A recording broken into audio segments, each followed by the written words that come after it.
Hi everybody, welcome to my channel, Kaya's Go-Go. My name is Vongile and I'm just chronicling my journey settling back in Zimbabwe. So what have I been up to these couple of days? Well, a lot of things I've been doing around the home. First, the one important project that we've been working on is restoration of the borehole. Water, water, water. It is so vital, so critical to our lives. You know, when you open the tap every day, you have running water, you don't recognize how important water is until you don't have it. When you open the taps and there's nothing coming out, that's when you know having that natural resource pouring out of the taps of the shower every day is important. So we have a borehole that has been not functioning for a while, and we've had to restore the pipes, the pumps and things like that. And it was really a delight to see some water coming out of it. So hopefully we will be able to have a little bit of water. Bulawayo is really a hard place in terms of water. There isn't much water, and we look forward to the rains so that all the reservoirs can have a little bit more, so we have less of these cuts.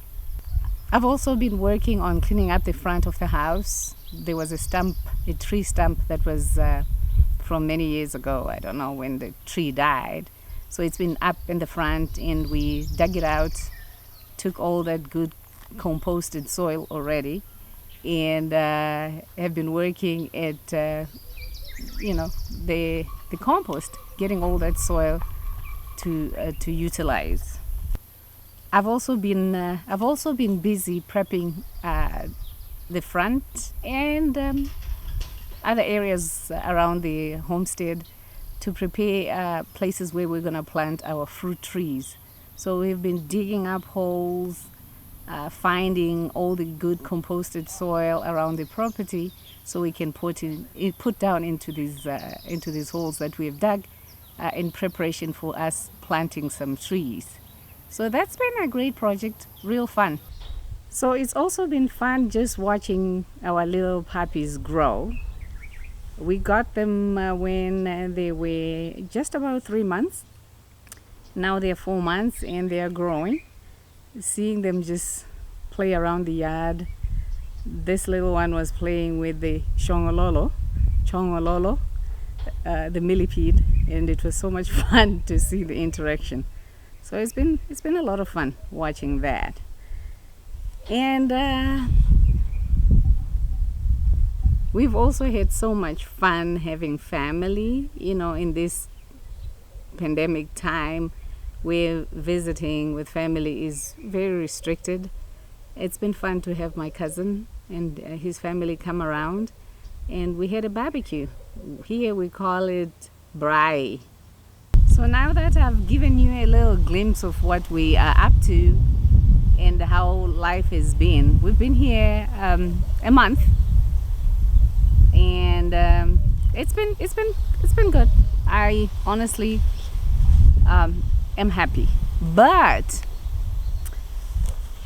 I wanted to share with you a few things that I would put on my Christmas wish list that I wish could be better.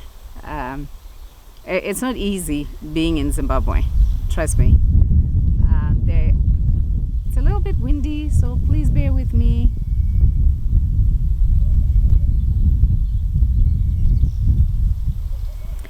There are a few things that I wish could be better, and I'm gonna share.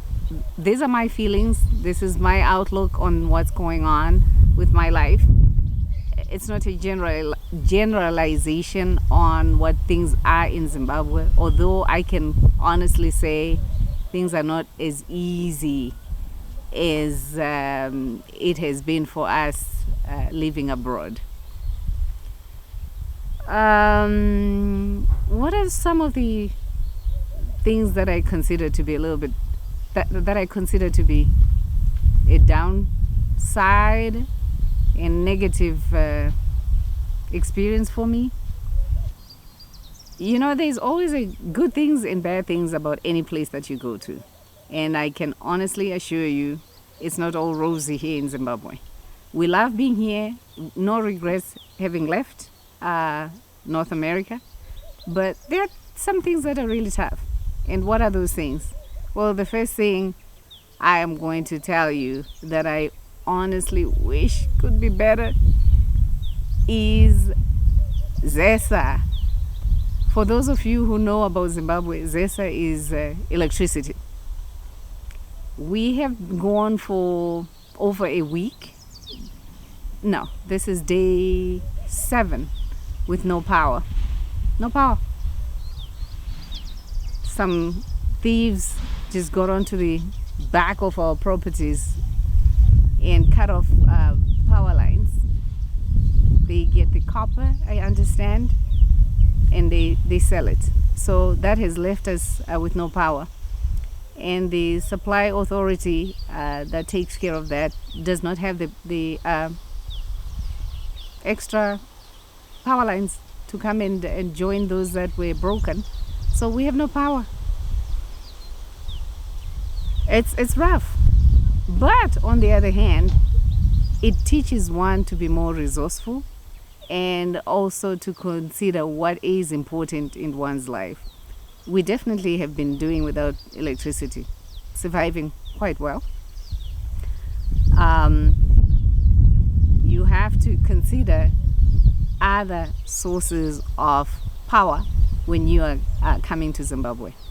Solar, we've talked about that before in one of my videos, is one thing that one has to consider. We're looking into it, and hopefully we will be able to be ready. We will be able to have that up and running soon. But solar is definitely an alternate to electricity here that is generated and delivered into our homes by the supply authorities. You also have to consider another form of energy to help you with the cooking and all that. So gas is another alternate that a lot of people are using. Cutting of trees is not the coolest thing, but I guess the majority of the people have had to resort to doing that. If they cannot afford the gas, if they don't have solar, they have to cook, they have to eat. So they use firewood. I have quite a bit of dead trees on the property, and we've had to use some of those fire logs to cook and to boil our water so it can be safe for drinking. So that's number 1, electricity. I've also talked about water, and water is an issue here. We have had restoration of the borehole, as I explained, but water. About 2 weeks ago, we went, just after we arrived, we went for almost 10 days without running water. Yeah, 10 days. So people have buckets, anything that they can use to store their water, people use here. It's tough not having water. It's a natural resource that you just take for granted, but when you start having limited amounts of it, you realize how important it is. So that's another issue that I have here, that we have to struggle with water. Hopefully with the borehole just giving us enough, we will not have to struggle that much. But that's number 2 thing. So you have power cuts and water cuts. There is a schedule for water cuts, but I think some of the days that water has been... there is a schedule that the city provides when water is cut. And not sure how regularly that is accessible to the community, but we have a group that we belong to that gives us information on what is what in the neighborhood. So we get to know when the water is gone or going. But the 10 days was brutal. There's also the question of everything being slow. And there's a complete readjustment when you come here. Things just don't happen. You got to wait. You got to have the patience. Things are slow here. I think it's also a good lesson in learning how to sit back and relax and not just be on the jump every minute of the day. So, in a way, I like that I'm being forced to just breathe and take things a little bit easier. But it can be frustrating when everything is so slow.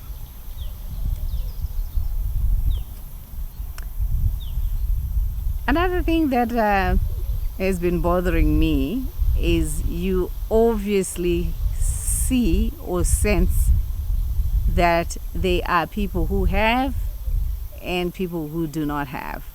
So there is a distinct class of the haves and the have-nots. You go to the stores in the high-density suburbs, crowds after crowds after crowds of people that are, doing their business, coming to buy stuff and all that. And then you go to the areas where, I guess, people with a little bit of cash live, and you see the difference. The stores are more organized, they're not as crowded, there's a lot more variety of things in the store, and you have that sense of the people that have and the people that do not have. It's a sad feeling to note that the majority of the people do not have, and they're just living from hand to mouth, and it's sad. So you know when you're here, I know there's poverty everywhere. Trust me, I've seen it overseas. But you feel the sense of sadness when you see a lot of people that look like you, that are going through such a hard time, and there's no end to it. So that dampens the mood a little bit.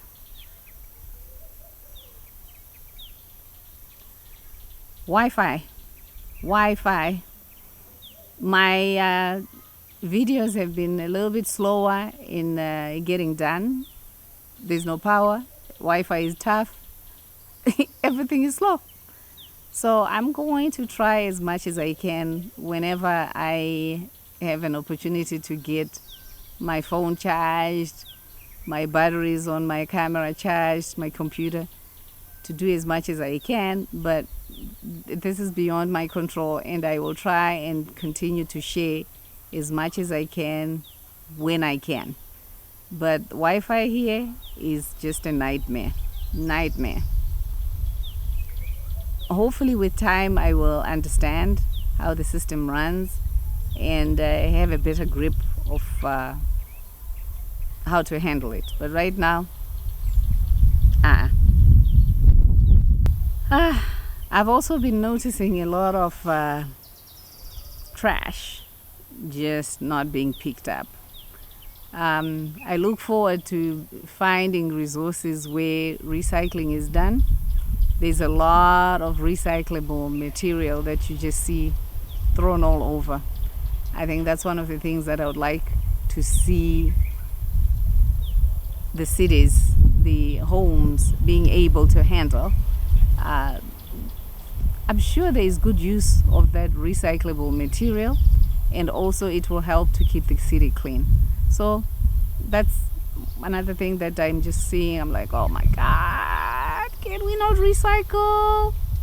Hopefully we'll be able to get to know where the recycling places are, and we can, deposit all this material that shouldn't be laying around everywhere.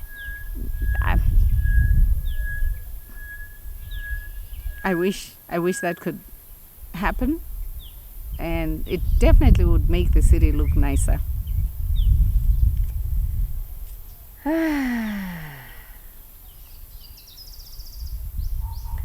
There's also something that I've been observing. When you go to the stores, you have the security guards that check your receipt, check to make sure you have the things that are on your list are the things that you got. I mean, I guess there are issues here with things coming out of the stores without being purchased, but it's everywhere where you go. So be prepared to have, in a way it's good. I mean, businesses have to thrive, and if things are disappearing without being paid for, I guess it has to happen. But it's something that you see at a very it's actually all the stores that you go to, they do that. And something new for me. I mean, it's very few, I don't even remember any stores that you had to have your goods checked, marked that you have it on a list, and a stamp and a signature from the security guard. But that's what happens here. Is it bad?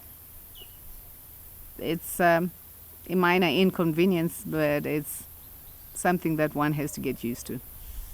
The driving, goodness gracious. I